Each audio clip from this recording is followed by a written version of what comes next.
Formation. यहाँ पर मैंने कहा change in enthalpy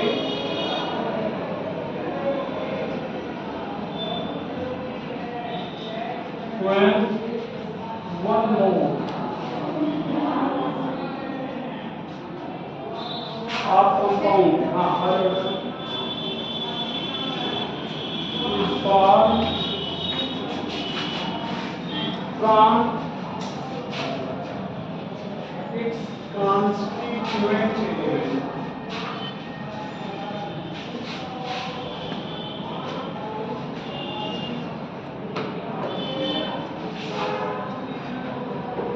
Is known as heat of formation. Heat of formation. Change in enthalpy when one mole of substance is formed from its constituent element is known as heat of formation. Constituent element. ध्यान रखना समझो सब यहाँ पर लोग example ले रहे हैं H2 ACl2 ये गैस है, ये Cl2 गैस है, यहाँ पर क्या बना है 2HCl, डेल्टा H यहाँ पर क्या है -x किलो कैलोरी। अब अगर आपसे कहा जाए कि क्या ये -x किलो कैलोरी है, ये HCl का हीट ऑफ फॉर्मेशन है, तो कितने लोग कहेंगे हैं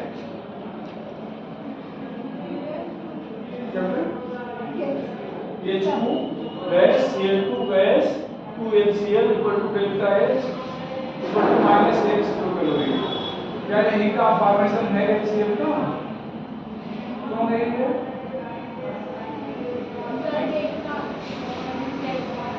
-x क्या होगा? ये थोड़े वैल्यू माइनस हो जाता है उसको, ये तो अगर चेंज इन एंथैल्पी जो भी चेंज होगा चाहे माइनस में हो जाए तो चेंज किसमें है माइनस में नहीं है। क्यों? क्योंकि ये दो मोल बना है। डेफिनेशन में आपने क्या लिखा है कहीं लिखे होंगे देखो 1 मोल लिखो ना, तो बनाया कितना 2 इसलिए हीट ऑफ फॉर्मेशन नहीं है। तो फिर हीट ऑफ फॉर्मेशन होगा क्या इसका? इधर देखो 2 मोल बनने में चेंज कितना हुआ है तो आधे मोल मतलब 1 मोल बनने में कितना चेंज होगा आधे। तो यहाँ पर रिएक्शन को आप इस तरह से बैलेंस करिए not heat of formation, not heat of formation, heat of formation नहीं है। बट यहाँ पर half H2 plus half Cl2 ये गैस में बचा होता है ना,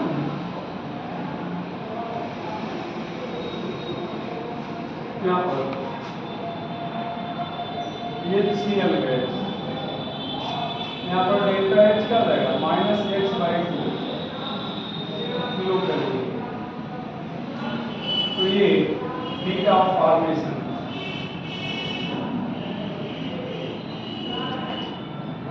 of HCl, heat of formation of क्या होगा HCl बराबर हो गया।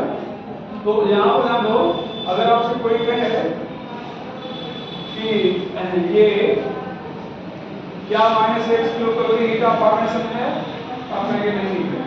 तो ये 2 मोल बना है, फिर क्या होना चाहिए 1 मोल। तो जब आप हीट ऑफ फॉर्मेशन कैलकुलेट कर रहे हो सॉल्व कर रहे हो रिएक्शन आप इस तरह से बैलेंस करो कि एक ही मोल को रखो, एक से ज्यादा मोल ना बनाए। ठीक है कोई लिखिए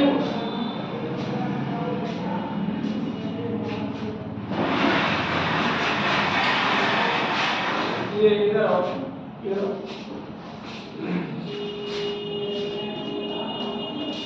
ये इधर को बोलो इधर में थोड़ा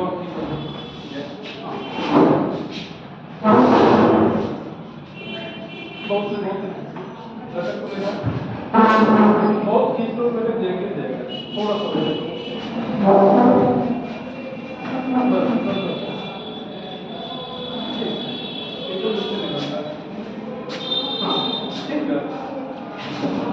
तो यहाँ पर तो ये एक मोल बनेगा, ठीक है।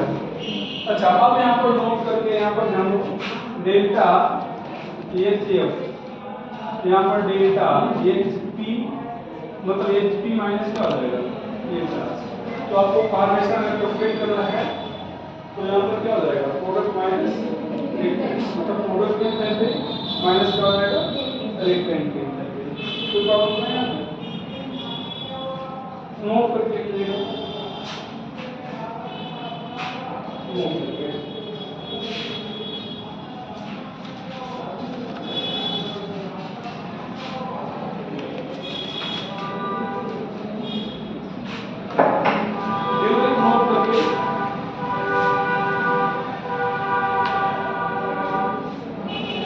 During fluctuation of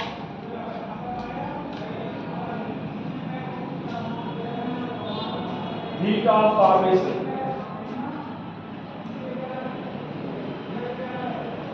during fluctuation of heat of formation,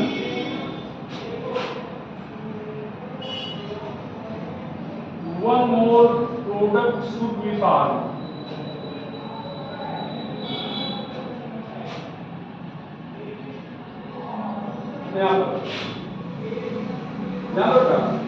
heat of formation calculate करने समय क्या होगा, एक मोल प्रोडक्ट बनना चाहिए, एक मोल प्रोडक्ट बनना चाहिए।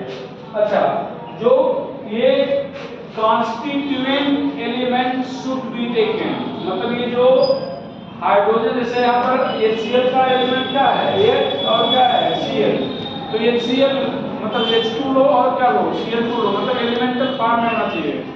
Reacting species should be in elemental form में। ध्यान दो, हमारे कहने का मतलब ये, ध्यान दो बेटा, CaCO3 है ना, इसको अगर हीट कर दो तो ये CaO और CO2 बन जाएगा। CO2 बना है नहीं बना, लेकिन यहाँ पर जो एंथैल्पी चेंज होगा वो CO2 का हीट ऑफ फॉर्मेशन नहीं होगा। CO2 का हीट ऑफ फॉर्मेशन, तो CO2 में कौन कौन से एलिमेंट है, कार्बन और ऑक्सीजन, मतलब यहाँ पर कार्बन और ऑक्सीजन से बनाया जाएगा, तब ये जो एंथैल्पी में चेंज होगा वो हीट ऑफ फॉर्मेशन कहलाएगा। तो reacting species should be in elemental form, reacting species should be in elemental form. यहाँ पर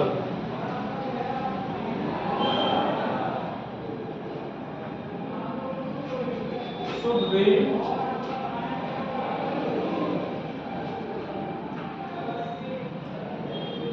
इन एलिमेंटल फॉर्म, तो रिएक्टिव स्पीशीज एलिमेंटल फॉर्म में होना चाहिए। अच्छा, मान लो कोई भी एलिमेंट अपने एलोट्रॉपिक फॉर्म में है, तो that should be in most stable allotropic form, सबसे स्टेबल एलोट्रॉप होना चाहिए। If reactant is in allotropic form,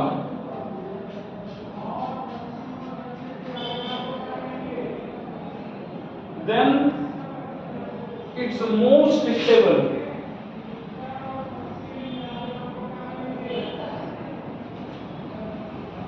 allotrop should be taken।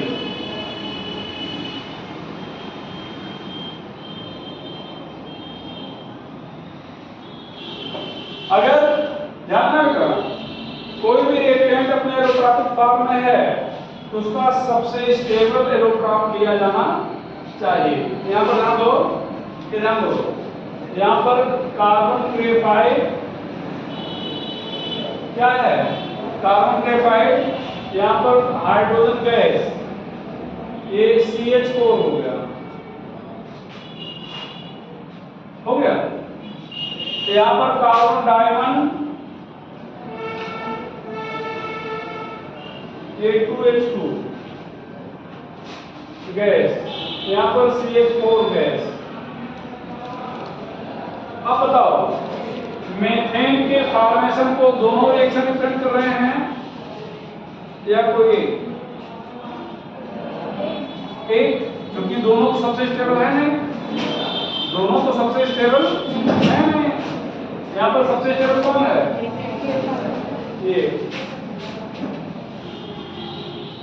यहाँ पर, ठीक है।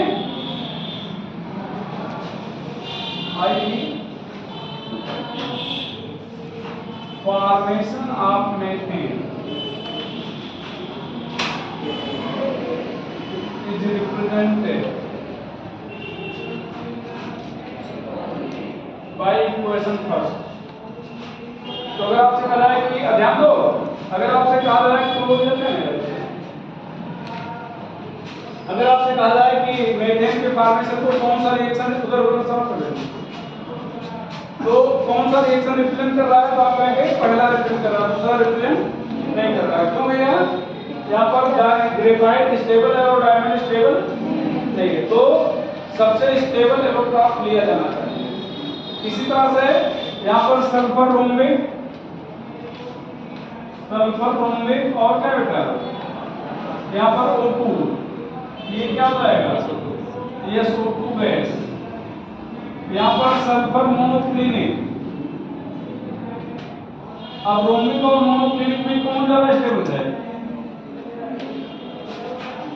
ये SO2 गैस।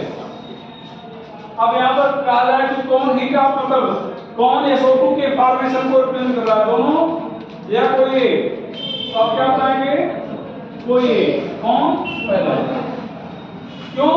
क्योंकि ये एलोट्रॉपिक फॉर्म में है और सबसे स्टेबल एलोट्रॉप है।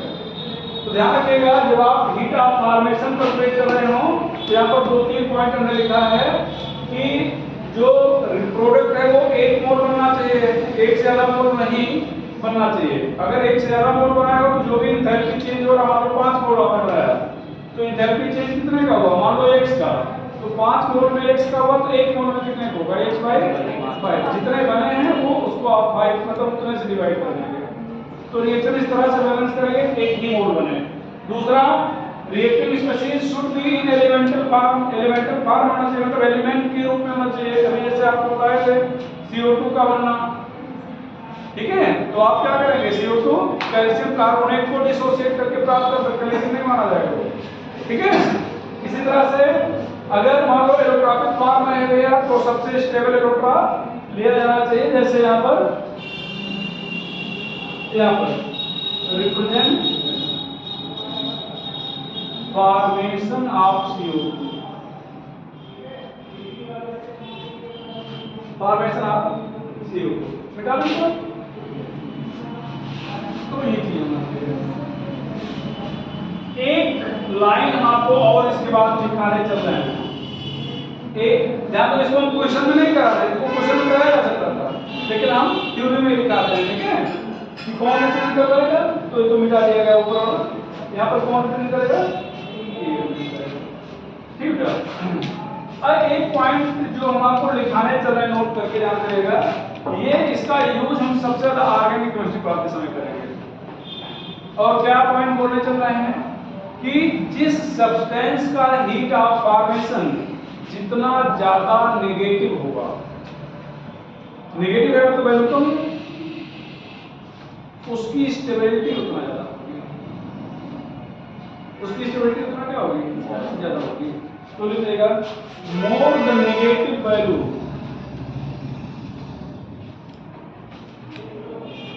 Of heat of formation,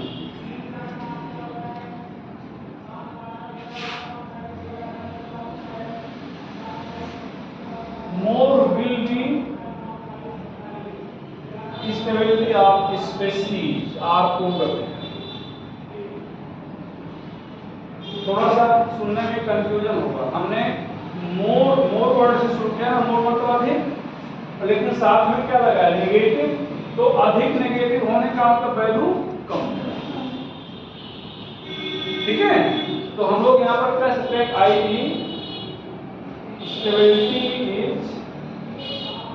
stability of product is inversely proportional to heat of formation। इस लाइन का यूज ऑर्गेनिक केमिस्ट्री में खूब करेंगे।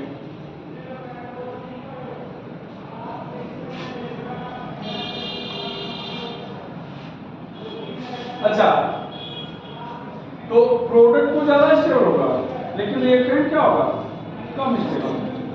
तो दोनों लाइन नहीं लिखा रहे हैं, एक लाइन लिखा रहे हैं कि जितना हीट ऑफ फॉर्मेशन नेगेटिव होगा, प्रोडक्ट उतना ज्यादा स्टेबल होगा, लेकिन रिएक्टेंट उतना क्या होगा, कम स्टेबल होगा। ठीक है, तो रिएक्टेंट कब स्टेबल होगा, जब हीट ऑफ फॉर्मेशन क्या होगा, पॉजिटिव। तो एक ही लिखा है, दूसरा अगर पूछा जाए तो उसका रिवर्स समझ लीजिएगा ना। क्या एक question,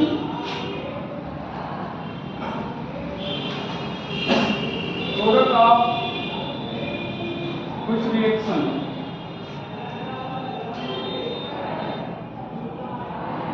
is most stable.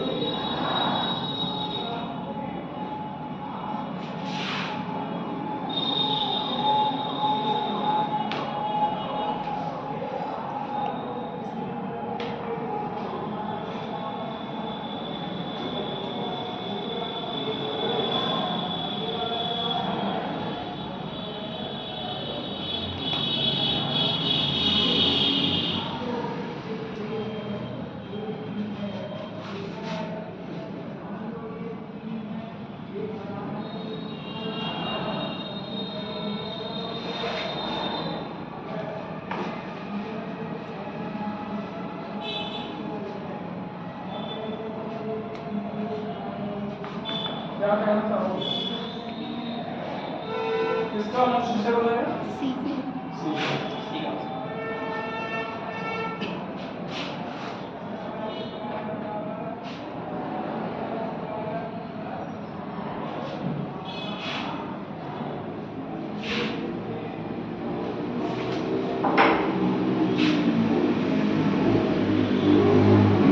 Which of the following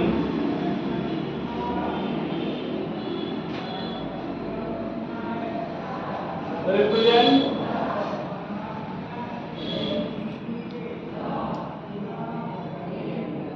formation of water?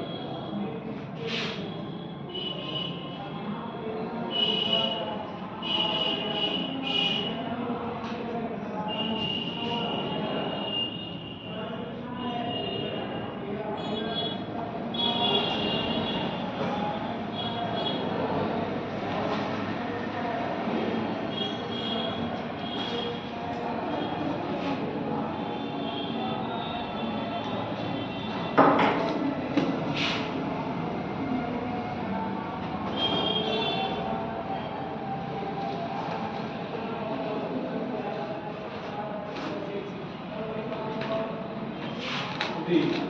R.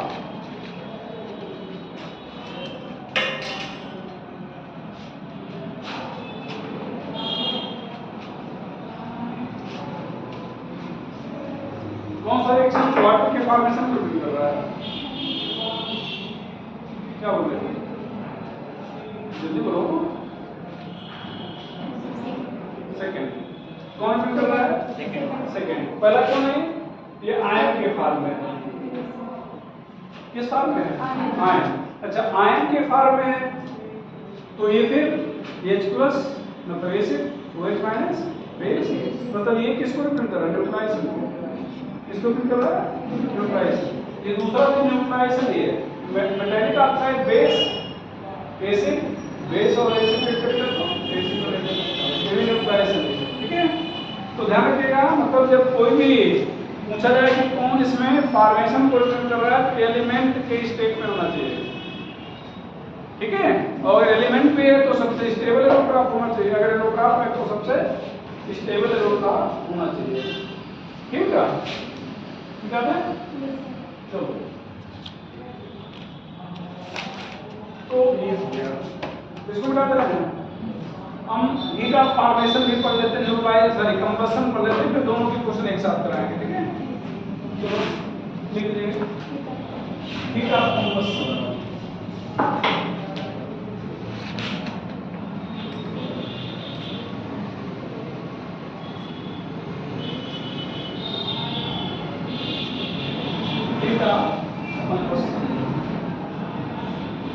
ठीक है, change in enthalpy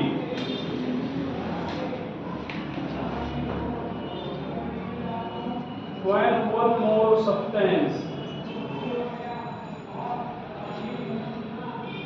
is burned. Change in enthalpy when one more substance is जब एक मोल सब्सटेंस को जलाया जाएगा तो जो एंथैल्पी में चेंज होगा उसको आप क्या कहेंगे? हीट ऑफ कंबस्शन कहेंगे। यहाँ पर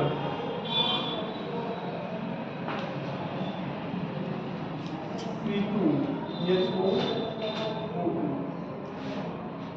यहाँ पर कार्बन जलेगा तो CO2 बनेगा, हाइड्रोजन जलेगा तो क्या बनेगा? H2O। जितना कार्बन था उतना CO2, जितना हाइड्रोजन था उसका आधा H2O। इसके बाद आप ऑक्सीजन काउंट कर लो, कितने ऑक्सीजन? 2 2 4 और 2 6, यहाँ पर 1 हो गया। तो यहाँ पर डेल्टा ए क्या लिखते हैं? -x माइनस क्या हो जाएगा? x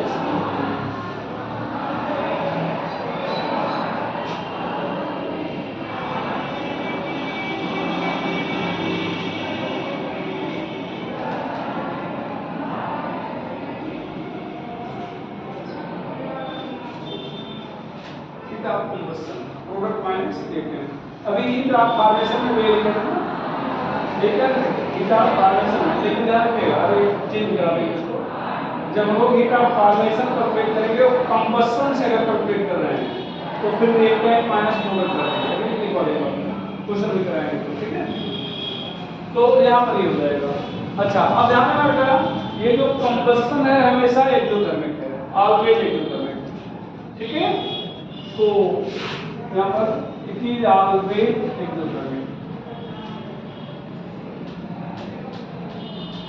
मतलब जब भी कोई ऑक्सीजन से रिएक्ट करता है तो उसको कंबस्शन करते हैं और वो हमेशा क्या होता है? एक्सोथर्मिक होता है। एक जगह पर एक्सोथर्मिक है, accept in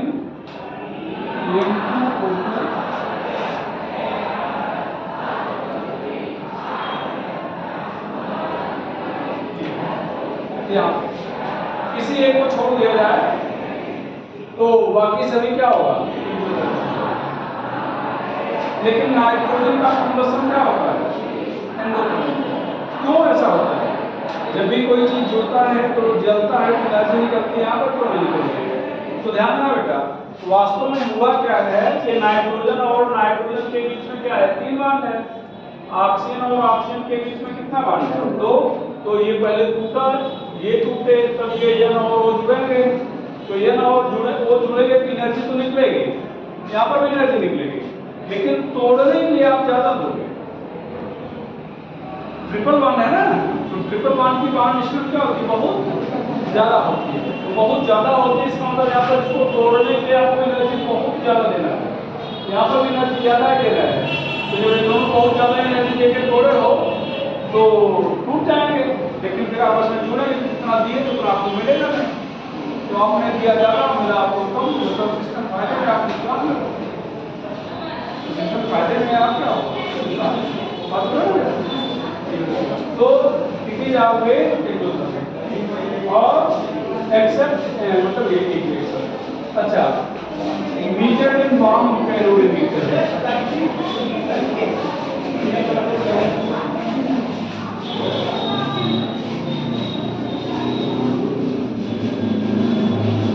metre in bomb calorimeter. एक बार ये वर्ड और सुने हो, इंटरनल एनर्जी, कहाँ पे?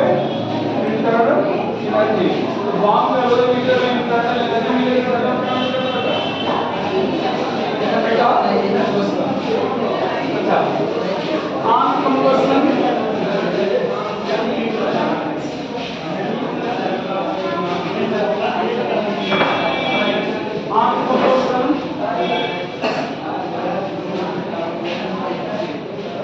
Carbon convert into CO2। Combustion का तो ऑक्सीजन के साथ रिएक्शन, तो ऑक्सीजन उसी से जुड़ जाएगा। Hydrogen convert into H2O sulphur into SO2 phosphorus into P2O5। Combustion होने पर कार्बन हमेशा CO2 बदलेगा, H2O हमेशा H2O में, सल्फर हमेशा SO2 में, फास्फोरस में क्या हमेशा P2O5।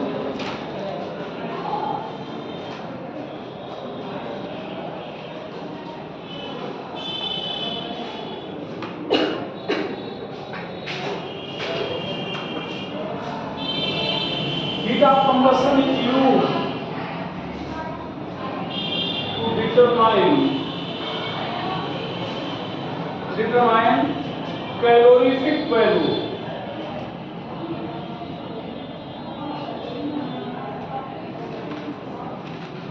of fuel. Heat of combustion is used to determine calorific value of fuel. Calorific value of fuel.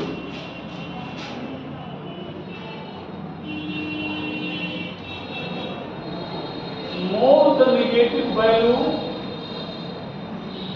of heat of combustion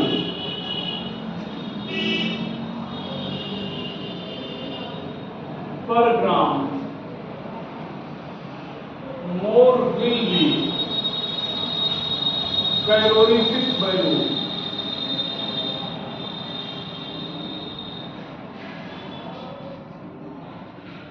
or efficiency of fuel. More will be calorific value or efficiency of fuel. तो heat of combustion पर ग्राम कितना आएगा, negative होगा, calorific value उतना क्या होगी बेटा, ज्यादा होगी, या एफिशिएंसी उतना ज्यादा होगी।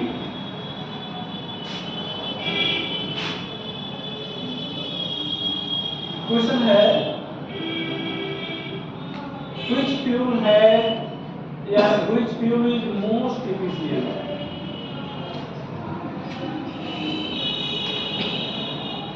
which fuel is most efficient?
CH4 C2H6 C3H8 data incomplete.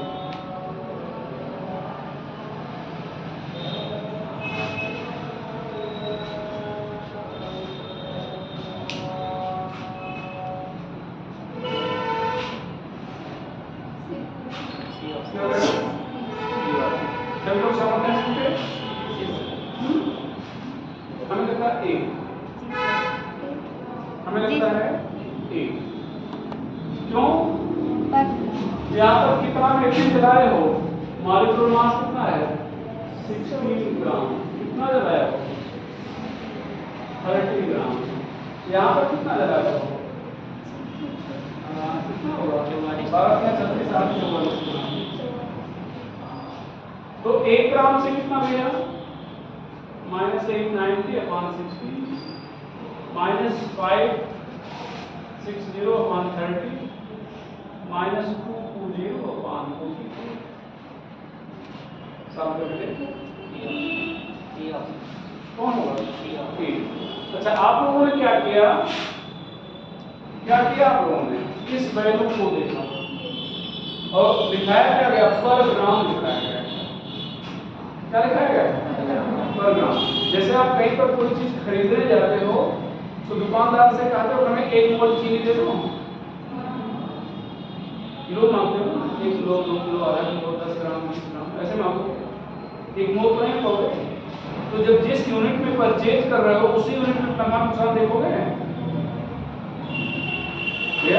खरीदे आप किलोग्राम में हो, ग्राम में हो, नुकसान आप मोल में देख रहे हो। ठीक है, तो इसीलिए मैंने लिखा दिया है कि पर ग्राम। तो ये जो डाटा दिया होता है ये पर मोल में दिया होता है, हमने यहाँ यूनिट पर मोल नहीं लिखा है। आप कह सकते हो पर मोल तो आपने नहीं लिखा है, तो हम कैसे जाने पर मोल है? तो रिएक्शन को मोल में लिखे जाते हैं। रिएक्शन कहाँ लिखे जाते हैं? मोल में। तो रिएक्शन चूंकि मोल में लिखे जाते हैं तो मोल में लिखा गया है, और मोल में लिखा गया तो मोल में डाटा दिया गया है। ठीक है, अच्छा ठीक है, तो ये हो गया। दूसरी चीज देखो बेटा, आपको ये सब थ्योरेटिकल क्वेश्चन है, इसके आगे बात थोड़ा सा कर रहे हैं। मान लो कोई डाटा ही नहीं दिया, यहाँ पर एक और question, which fuel is most efficient. अभी हम क्वेश्चन पूछ कर फिर आपको बता रहे हैं।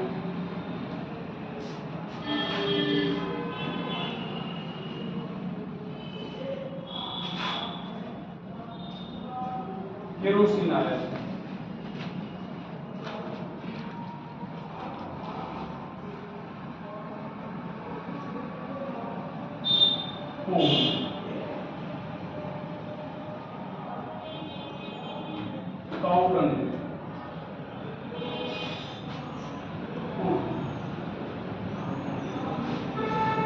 केरोसिन आयल, कोल कोयला, पाउडर गाय का गोबर जो बनाते हैं उसको, सुखाते हैं, और ये लकड़ी। क्या कोई डाटा दिया क्या? दिए गए? कैसे बताओगे कौन सा देगा? केरोसिन है, केरोसिन वैल्यू होती है। केरोसिन क्या होती है? मतलब हर जितने पार्ट हैं वहाँ पे सबका कैलोरीफिक वैल्यू होती है। सब रखे हो? कुछ याद है? अच्छा, ना याद होता तो अभी मारो डाटा बदल दिए तो सर 9 में पढ़े थे। हम तो खैर पढ़ा भी रहे हैं, नहीं याद। हम जब यहाँ फिजिकल स्टेट देख के बोल रहे हैं, सुनो ना क्या देख बोल रहे थे? Physical state. आप 3 फ्यूल ले लो, एक गैस स्टेट में है, दूसरा लिक्विड स्टेट में है, और तीसरा सॉलिड स्टेट में है। कोई डाटा नहीं दिया है तो फिजिकल स्टेट देख के बोलेंगे, कोई डाटा नहीं दिया तो हम लोग क्या देख के बोलेंगे? Physical state. तो यहाँ पर क्या बनेगा? तो यहाँ पर efficiency of fuel,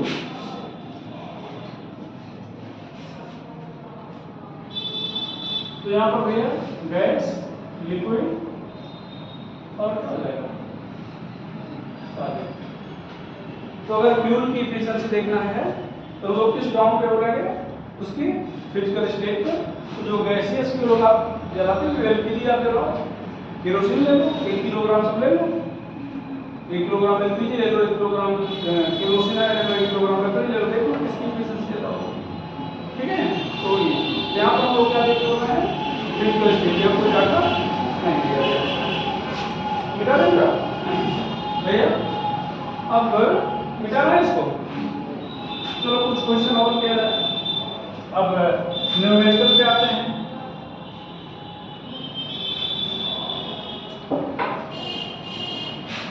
heat of combustion,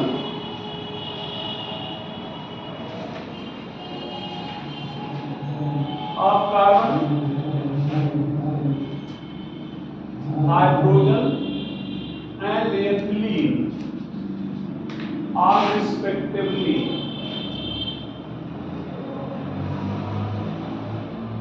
-94, -68 -180 kilo calorie. Find heat of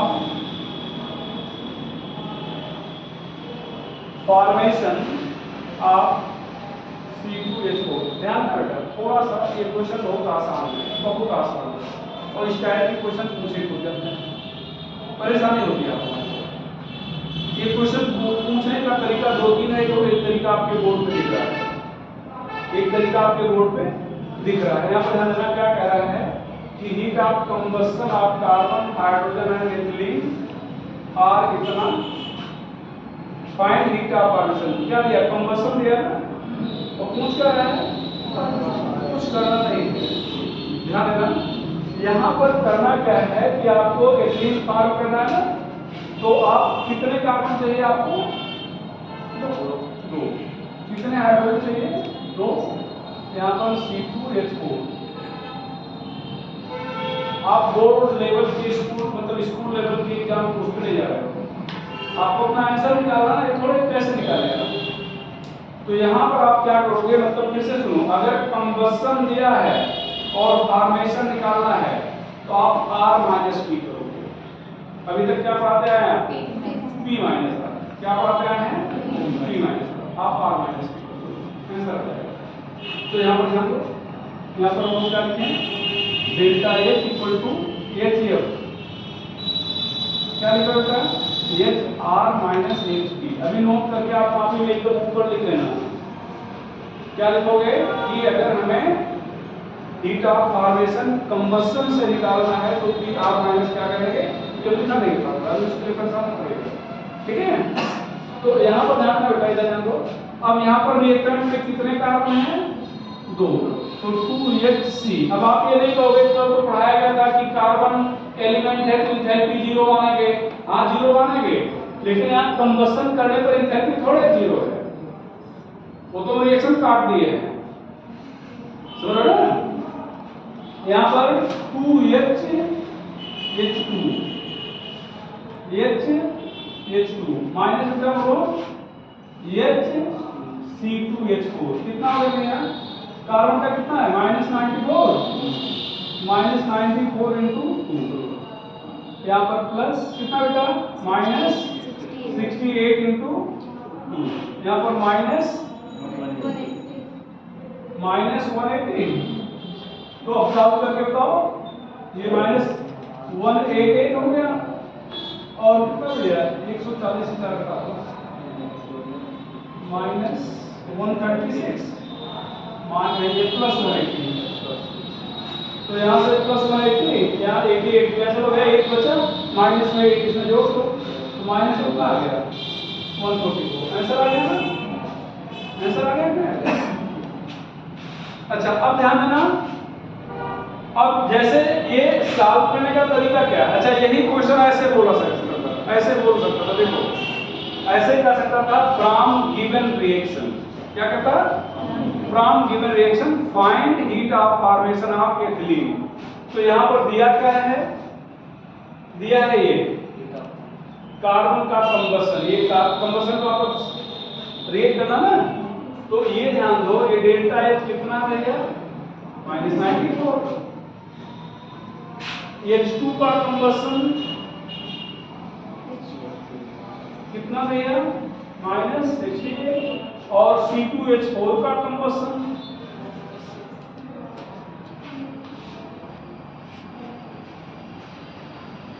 कितना? -180। अब इसमें ये जो कहा गया था कि heat of combustion of carbon, hydrogen and ethylene are respectively इतना, then find heat of formation of ethylene. यहां पर क्या कह रहा है? From given reaction find heat of formation of ethylene. तो ये कंबस्शन ही तो दिया गया है, दिया गया ना। तो अब हम तरीका आपको मतलब इस तरह से कर दिया गया, तब भी आप इसको इसमें कन्वर्ट कर सकते हो, ठीक है। इसमें आप कन्वर्ट कर सकते हो कि आपको दिख रहा है कि कंबस्शन है, कंबस्शन है ना, तो बस वही करो, यहाँ पर बताया गया। यहाँ पर आपको, अच्छा अब यहाँ पर जैसे इस हिसाब से कैसे करेंगे? रिएक्ट हमें प्राप्त क्या करना है? हमें ये प्राप्त करना है। और कार्बन है कितना? एक, इसका मतलब इसको 2 से गुणा कर दें। 2 से क्या कर दें? गुणा। हाइड्रोजन कितना है? 2, 1, 2 से गुणा कर दें। गुणा कर दिए। अब इन दोनों को एक साथ प्लस किया गया ना, प्लस कर दें। प्लस कर दिए। C2H4 हमें कहाँ चाहिए? रिएक्टेंट में या प्रोडक्ट में? है कहाँ? अगर कोई भी स्पेसीज हमें प्रोडक्ट में चाहिए और रिएक्टेंट में है तो माइनस कर देंगे, या रिएक्टेंट में है प्रोडक्ट में ले जा रहा है तब भी क्या करेंगे? माइनस कर देंगे। तो इसको माइनस कर। अच्छा, O2 यहाँ बैलेंस नहीं किया गया है, 2 दूनी 4 और 2 6। अब ध्यान देना बेटा, यहाँ पर 2 से गुणा करने पर 2 CO2 जाएगा ना, ये प्लस में, ये साइन माइनस कर रहा ना, ये क्या हो जाएगा? प्लस। देखो ये 2H2O माइनस में, ये 2 से गुणा किए हो प्लस में, 2 CO2 माइनस में, कुछ बचा नहीं। यहाँ पर क्या? 2C प्लस 2H2 प्लस क्या? 2, सॉरी ये 3O2 नहीं, O2 कैंसिल हो गया, 3O2 कैंसिल हो गया ना, ये 3O2 माइनस में है, ये 2O2 हो जाएगा और ये 1O2 हो जाएगा, तो कैंसिल हो गया। अब यहाँ पर C2H4 माइनस में है तो इधर ले जाएंगे क्या हो जाएगा? प्लस में। अब बचा क्या भैया? Delta H minus 94 into 2 plus minus 68 into 2 और ये प्लस 180, ये तो बचा। ये क्या किया हो? तो वही क्वेश्चन सॉल्व किया गया, नहीं सॉल्व किया गया? भाई यही क्वेश्चन को सॉल्व किया गया ऐसे और यही क्वेश्चन सॉल्व किया गया ऐसे, ठीक है? तो हम चूंकि आप स्कूल लेवल के एग्जाम नहीं सॉल्व कर रहे हो, एग्जाम दे रहे हो, क्वेश्चन को पूछा जाएगा, चाहे स्कूल पूछा जाए चाहे कंपटीशन पूछा जाए, तो आपको आंसर की तरह क्विकली बताना है, तो क्विकली आप बता देंगे। ये सॉल्व कर चुके हो? कर चुके हो ना? अब लिखिएगा कोई से क्वेश्चन रिपीट मारो, फ्रॉम गिवन डाटा, और ये लिखो फ्रॉम गिवन डाटा, क्या छोड़ दो, है ना? क्वेश्चन दूसरा करा देना है, फ्रॉम गिवन डाटा दूसरा करा देना है, ठीक है? क्यों वही रिपीट मारोगे? मिटा दे इसको। अब हम देखते हैं कौन कितनी जल्दी आंसर बताता है।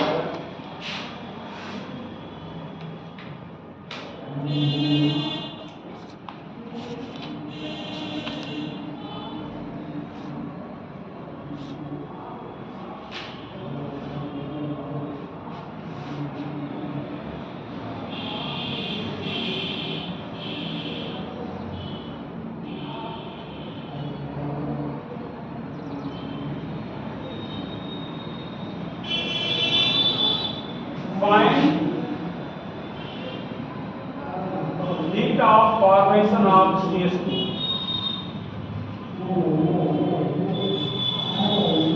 Heat of formation of CH2. अब ध्यान रखना बेटा, हम सोच रहे हैं कि आप इस पैटर्न पे ना जाओ, आप किस पैटर्न पे जाओ? जो शॉर्टकट वाला है। तो कैसे करोगे? हम इसको छोड़ ही दे रहे हैं, ठीक है? यहाँ पर क्या लिख रहे हैं? हमें क्या चाहिए? CH2 बनाना ना, ये ध्यान दो, हमें तो ये चाहिए, ये तो चाहिए, ये कार्बन का रिएक्शन ऑक्सीजन से हुआ है, सल्फर का ऑक्सीजन से हुआ है, CH2 का ऑक्सीजन सब तो कंबसन है, तो हमें ये चाहिए। अब क्या करें? तो डेल्टा H बोलो, HR माइनस क्या करोगे? HP। अब ये 4 क्या आ जाएगा बेटा? HC, ये 2HS, यहाँ पर क्या? ये CH2। अब क्या बेटा? कार्बन का कंबसन कितना आया है?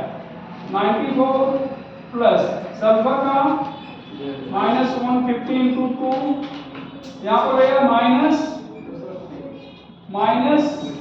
280। तो अभी कितना हो जाएगा, 300 हो जाएगा, 394 और प्लस 280, तो कितना आ जाएगा, हाँ माइनस कितना आएगा, 114, माइनस 114 कैलकुलेट कर लेंगे ना इस तरह भैया। और इसको अगर आपको बनाना है इसको, तो यहाँ पर क्या करेंगे बताओ, इसको 2 से मल्टीप्लाई करके इन दोनों को क्या करें, जोड़ दें और इसको आ जाएगा ना, तो इसको सॉल्व करो फिर नोट करके लिख लेना।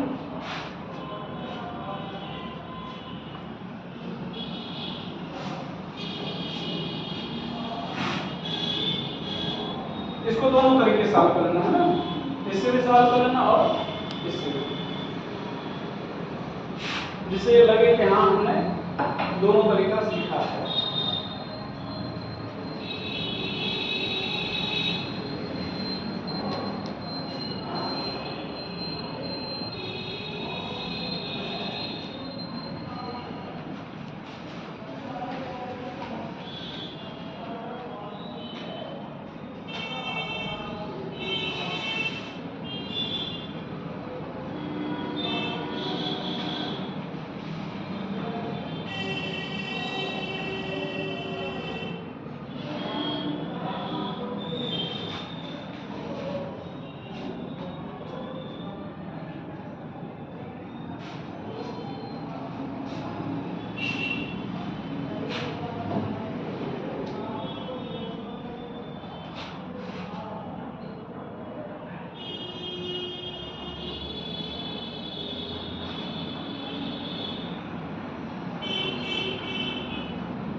हो गया भैया, तो एक टाइम नोट कर लीजिएगा,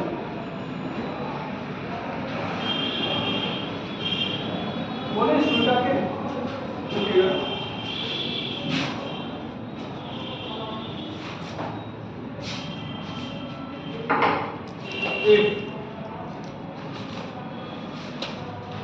we have to calculate heat of formation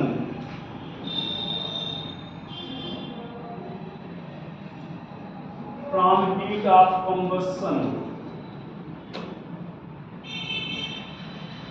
then delta HF equal to delta HR, sorry HR minus HP।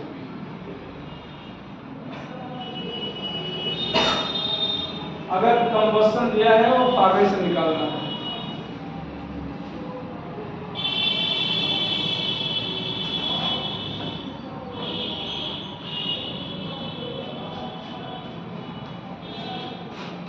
एक क्वेश्चन और देखो भैया, एक गिवन पहला क्वेश्चन जो आपको भेजे हैं उसमें हीट ऑफ कंबस्शन का पहला क्वेश्चन है, C+2S CS2 AC plus O2 ACO2 AS plus O2, ये क्या हो जाएगा, ये SO2। यहाँ पर अभी हम आपको डायरेक्ट बता रहे हैं डेल्टा HF कितना है, इसका मतलब ये फॉर्म हुआ है, ये भी क्या हुआ है, फॉर्म हुआ है, ये भी क्या हुआ है, फॉर्म हुआ है, यहाँ पर कुछ वैल्यू दी गई है। अभी देखिए ऐसा एक क्वेश्चन हम आपको लैंग्वेज में कराते हैं, ठीक है, ये कितना बेटा प्लस कुछ दिया है 1217, ये -393, -297 किलोजूल है। फाइंड हीट ऑफ कंबस्शन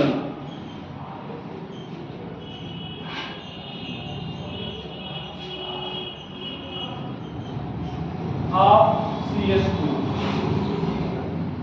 हालांकि बुक में ऐसा दे दिया है क्वेश्चन में, ध्यान दो। CS2 यहाँ पर कुछ O2 होगा, SiO2 होगा, यहाँ पर अब ध्यान देना यहाँ पर क्या दिया है, क्या दिया है, फॉर्मेशन, और निकालना क्या है, कंबस्शन। अभी कंबस्शन दिया था, क्या निकालना था, कंबस्शन से क्या निकालना था, किया क्या, R माइनस P।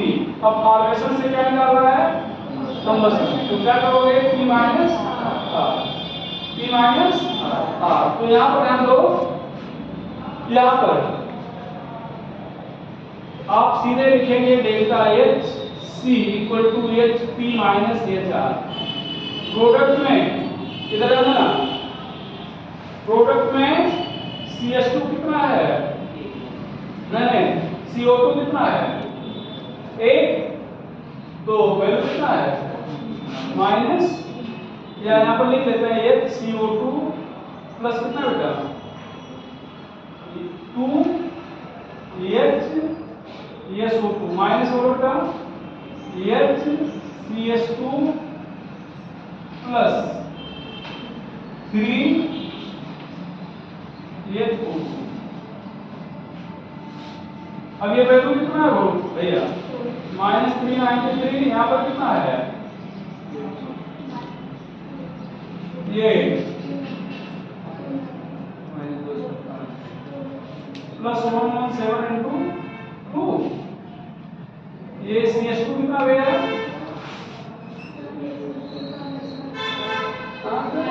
अच्छा ये -97 है, -97 इंटू 2 है, यहाँ पर कितना बेटा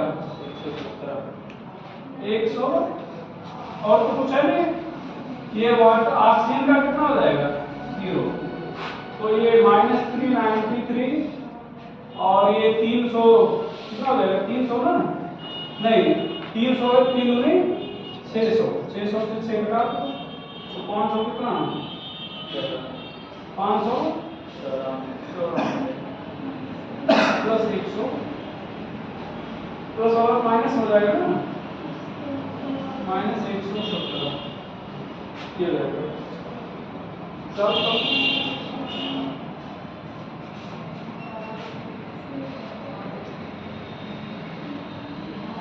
तो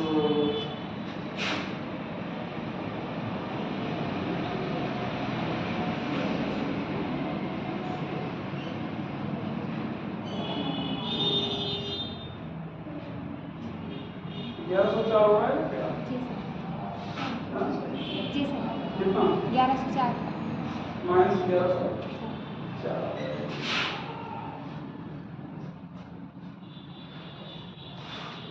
ठीक है। अच्छा एक क्वेश्चन लिखो, अब ये देखो, ये डाटा में दिया था ना, हम डाटा में दे रहे हैं, मतलब रिएक्शन में दिया है, सीधे इंफॉर्मेशन दे रहे हैं, लिखेगा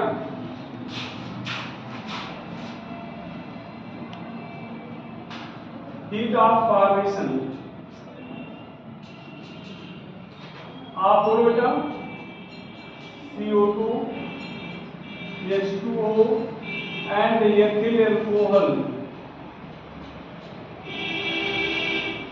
are respectively -94, -68, -200 kilocalorie. Find heat of combustion of ethyl alcohol. Find heat of formation and combustion of ethyl alcohol. तो ये ध्यान रखना, यहाँ पर ये जो रिएक्शन दिया था, यहाँ पर ये रिएक्शन दिया था ना, ये फार्म में भी किया है, हमने भी अभी कंबस्शन करके फार्म करेंगे, ठीक है। तो ये रिएक्शन देके क्वेश्चन पूछा है, और हम जो बोले हैं वो लैंग्वेज मतलब में बोल दिए हैं रिएक्शन नहीं दिए। तो ये दो तरीके से बोले जा सकते हैं, दोनों तरीके हम आपके सामने बोर्ड पे लिखते हैं। तो क्या लिखने वाले बेटा, कि ध्यान दो, ये एथिल अल्कोहल का कंबस्टन लिखने वाले हो, ये O2, ये कार्बन को जलाओगे कितना, हाइड्रोजन को जलाओगे, हाइड्रोजन कितना है, 5 और 1 6, 3H2। कितने ऑक्सीजन है यहाँ पे, 2 दूनी 4 और 3 7, एक तो पहले से है, 3 से। अब आप करना क्या है, डेल्टा HC इक्वल टू क्या होगा, HP माइनस HR। तो P कितना है, 2HCO2 3HH2O minus HC2H5OH plus HO2। यहाँ पर कितना लिख रहे हो, माइनस 94 इंटू 2 माइनस 68 इंटू 3, यहाँ पर माइनस 200 प्लस 0 इंटू 3, तो कितना हो जाएगा, माइनस 188 7 21 माइनस 204, और ये कितना हो जाएगा, प्लस 200 में रखा तो 4 बचेगा, जोड़ दो, माइनस 192।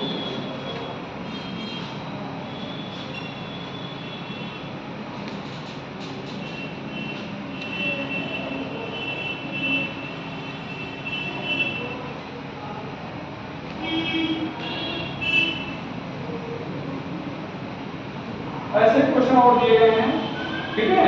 ध्यान रखिए, हम लोग क्वेश्चन आपको भेजे बेटा वो टॉपिक वाइज है। आज ही का फॉर्मेशन पढ़ा रहे हैं, कंबस्शन पढ़ा रहे हैं, न्यूट्रलाइजेशन पढ़ाने चल रहे हैं। फिर तीनों टॉपिक पे आप बनाइएगा, जो नहीं बनेगा फिर हमसे पूछिएगा। बस इतना ध्यान रखिएगा, ध्यान देना, कंबस्शन दिया है, फॉर्मेशन पूछना है, तो R माइनस P। फॉर्मेशन दिया है, कंबस्शन पूछना है, तो P माइनस, यही नहीं बोलोगे आंसर गलत नहीं होगा। और यहाँ से पहचानना पड़ेगा कि कंबस्शन, अभी जैसे इसके पहले वाला CH2 वाला क्या दिया था, वो C+2 है, CH2 C+O2, तो CO2 पर ही तो रहा है, भले कंबस्शन वाले बन तो रहा है ना। आगे चल रहा है, ये लगेगा heat of neutralisation, heat of neutralisation, ये थोड़ा सा समझना है।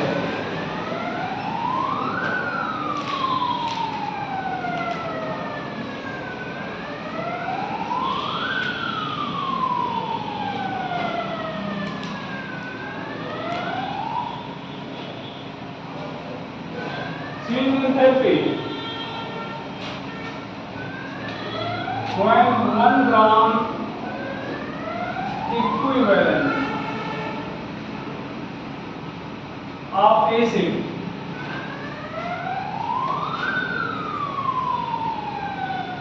is completely neutralized by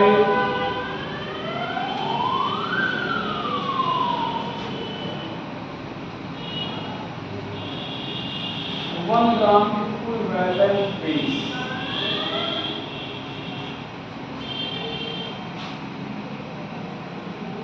Is known as heat of neutralization.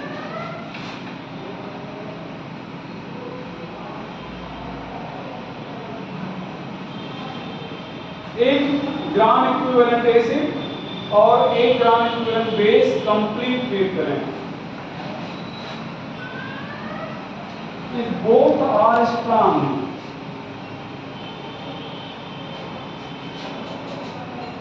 then value is fixed and equal to minus 13.7 kilocalorie or minus 57.1 kilocalorie। यहाँ पर I it is always exothermic.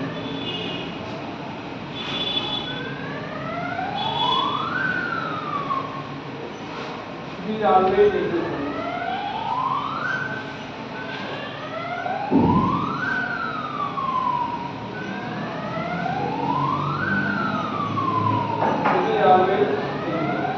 यहाँ पर समझिएगा HCl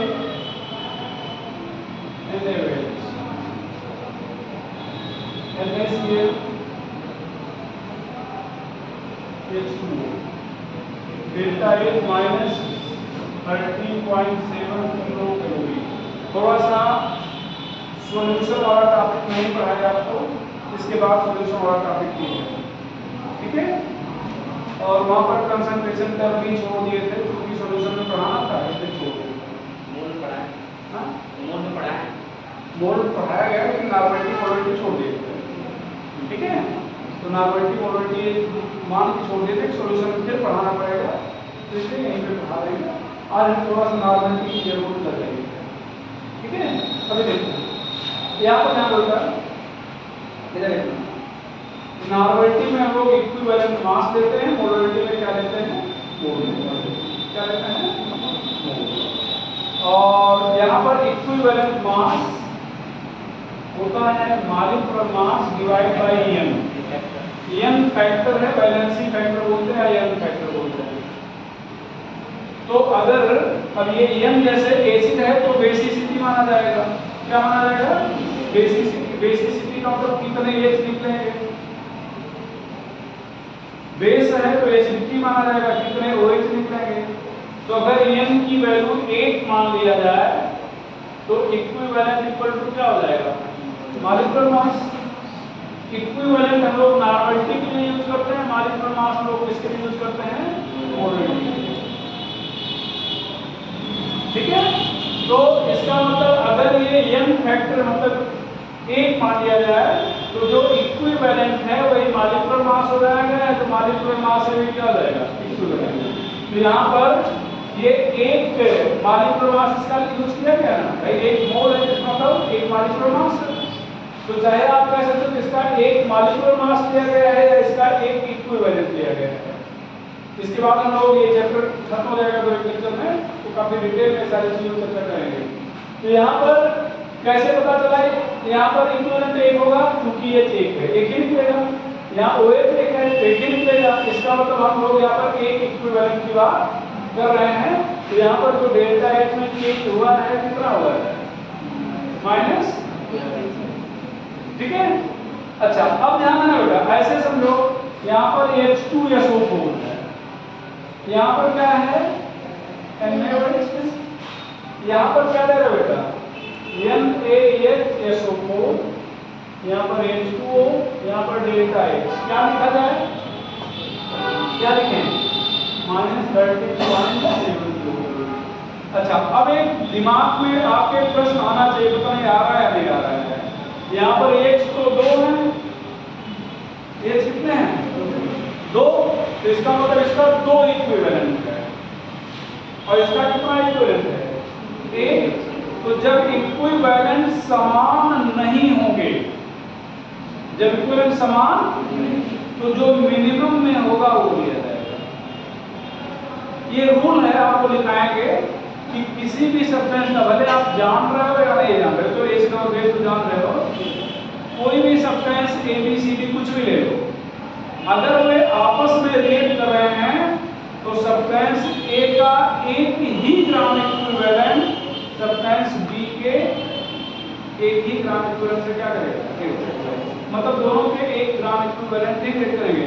ऐसा नहीं हो सकता कि एसिड का मतलब A का 1 ग्राम इक्विवेलेंट रिएक्ट करता है और बेस का 2, ऐसा नहीं होता। दोनों के सिमिलर ग्राम इक्विवेलेंट क्या करेंगे, रिएक्ट करेंगे, ठीक है। तो यहाँ पर इसके कितने, यहाँ पर ये कितने निकल रहे हैं, 2, ये कितने निकल रहे हैं, 2, यहाँ पर कितना है, 1। तो अब आप कितना मान चल रहे, 1 या 2, तो यहाँ पर किससे मल्टीप्लाई करोगे, 1 से। किससे मल्टीप्लाई करोगे, 1 से।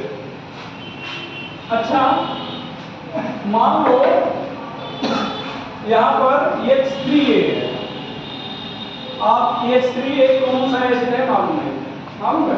नहीं। ये स्ट्रॉन्ग एसिड है, ये क्या है? Strong acid. ये MOH होल ट्वाइस है, ये स्ट्रॉन्ग बेस है। ठीक है, यहाँ पर कुछ साल्ट बना, वाटर बना, डेल्टा H -13.7। आगे क्या लिखा है?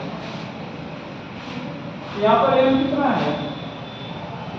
M कितना है? तो जो मिनिमम है, जो मिनिमम है कौन है? तो यहाँ पर क्या करें?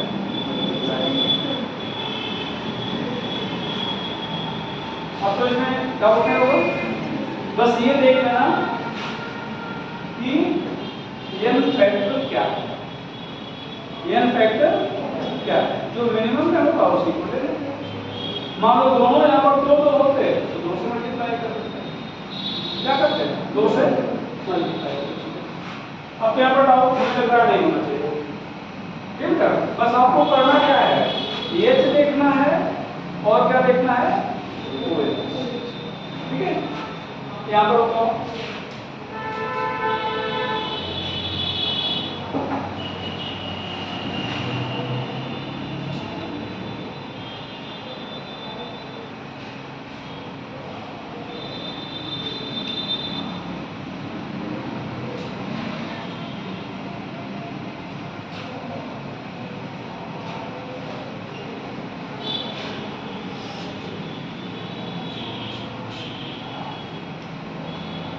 ये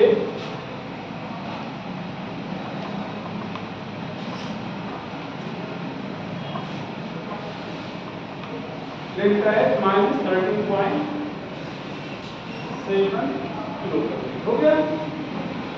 हो गया? मल्टीप्लाई किससे किया जाए? अब देखना थोड़ा सा यहाँ पर ये M for molarity, M for क्या है? मोलरिटी। और ये देखना होता है हमें चाहिए नॉर्मलिटी, तो अगर मोलरिटी दिया है, ध्यान रखिएगा, मोलरिटी दिया है स्मॉल n से मल्टीप्लाई करेंगे, तो स्मॉल n यहाँ पर है कितना? कितना है? तो 2, तो 0.4 × 2, तो यहाँ पर कितना आ जाएगा? 0.8। कितना आ जाएगा? यहाँ पर कितना है? 0.6 × 1, 0.6 m। अब कौन सी वैल्यू मिनिमम है? 0.6 से मल्टीप्लाई कर देते हैं। इसको क्या करना चाहिए? ये बहुत इंपॉर्टेंट है, समझ लेना। सीधे हम आपको डाटा मतलब लैंग्वेज में यूज करना, तो सबसे क्वेश्चन ये सब क्वेश्चन नहीं है। यहाँ पर इधर देखना है,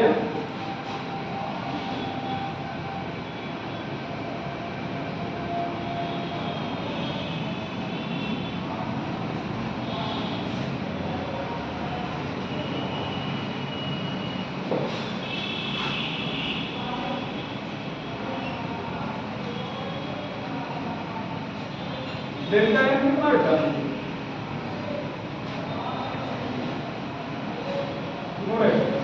क्या करें?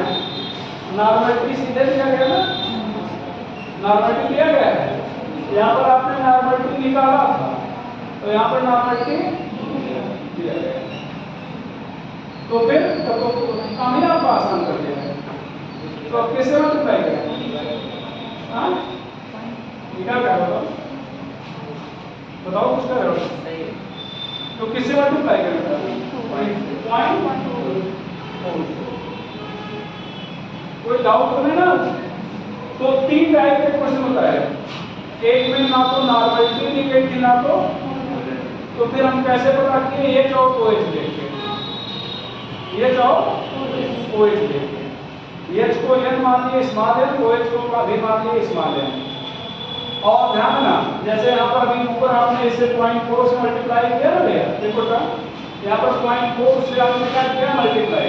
जब यही नहीं दिया था, यही नहीं दिया था, तो समझिएगा थोड़ा सा, जब ये यहाँ कुछ नहीं लिखा था तो लोगों ने किसी भी वैल्यू से मल्टीप्लाई नहीं किया, तो इसको फिर क्या मान लिया? 2। ये नहीं दिया था तो इसको हम लोगों ने क्या माना था? 1। तो 1 से इसको मल्टीप्लाई करने की कोई जरूरत तो है नहीं। 1 से इसको मल्टीप्लाई करने की कोई जरूरत तो है नहीं, ठीक है। यहाँ पर कुछ नहीं लिखा है ऐसे। तो यहाँ पर ये फिर हम लोग क्या किए? वही स्मॉल एन की वैल्यू ले लिए, स्मॉल एन की वैल्यू ले लिए। अब अगर यहाँ पर एम लिख दिया गया है तो ये यहाँ पर स्मॉल एन को फिर हम लोग किससे मल्टीप्लाई कर रहे हैं? एम से। तो यहाँ पर फिर हम लोगों ने वही किया था 0.4 एम था, 0.6 एम था। तो यहाँ पर 0.4 इंटू 2 तो 0.6 एम था और यहाँ पर 0.8 एम था।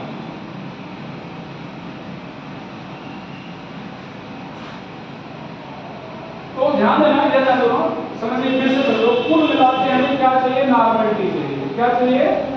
नॉर्मलिटी।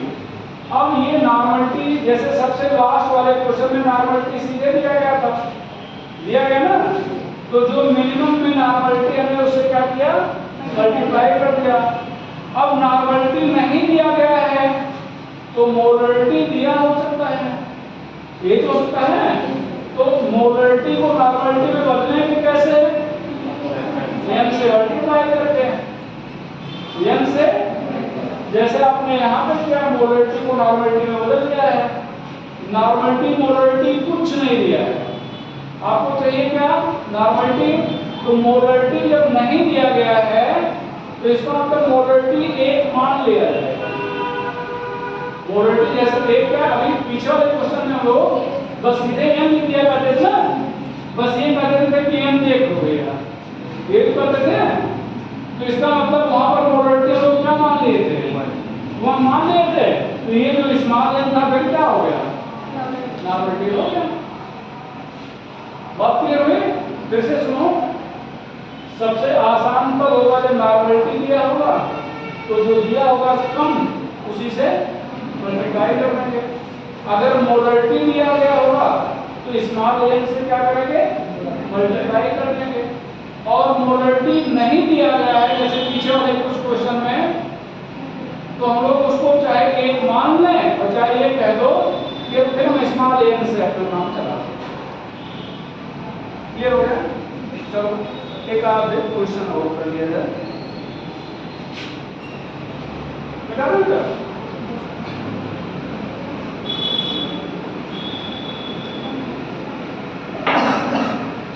What is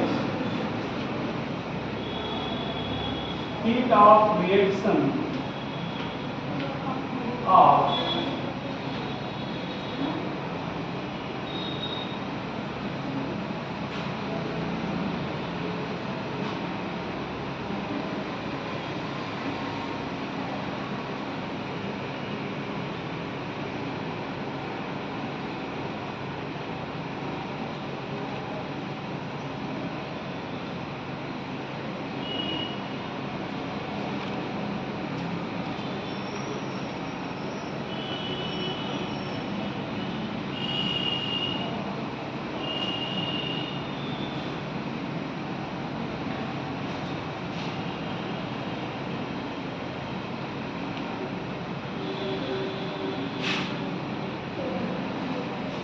ये न्यूट्रलाइजेशन है, ये क्या है?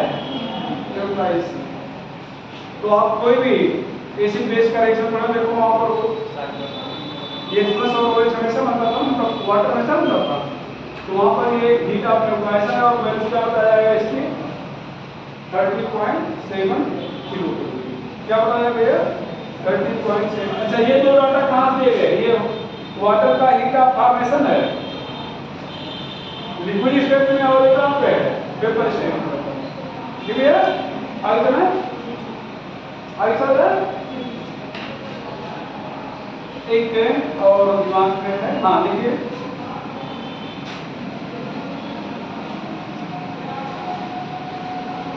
200 millilitre of 0.4 m H2SO4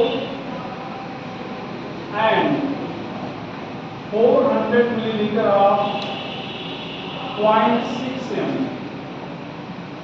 NaOH are mixed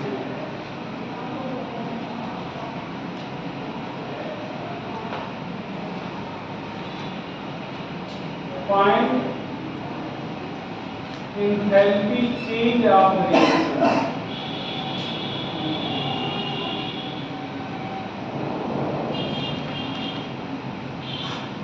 अब ये जानना बेटा, एसिड और बेस को आपने मिक्सअप किया है। किसको मिक्सअप किया है? एसिड और बेस, मतलब न्यूट्रलाइज होगा। अब ध्यान देना, इधर समझो,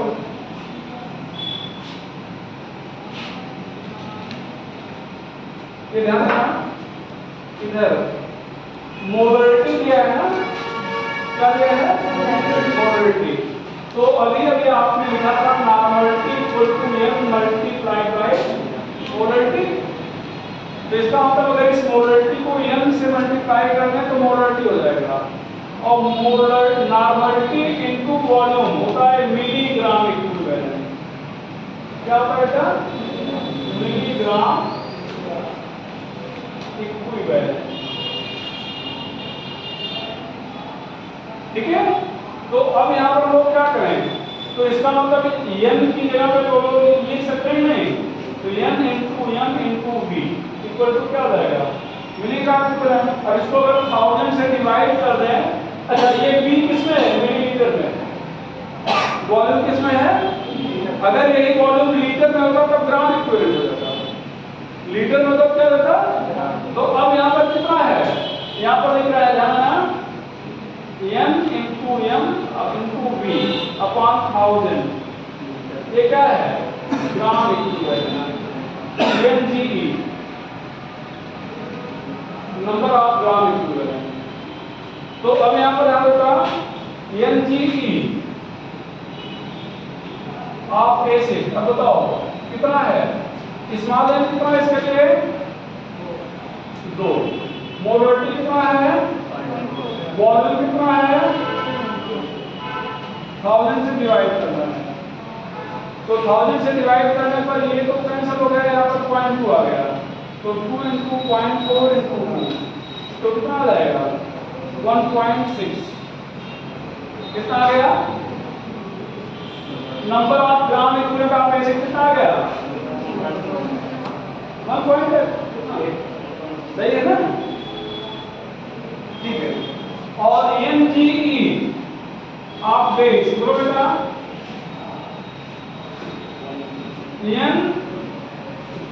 MV अपॉन कितना? बोलो m कितना है? 1, v कितना? m कितना? 0.6, v कितना? अपॉन 1000। तो ये कितना आ जाएगा? 0.4 और 24। ये 0.16 आएगा, 0.16 है। अरे भाई 2 नहीं 4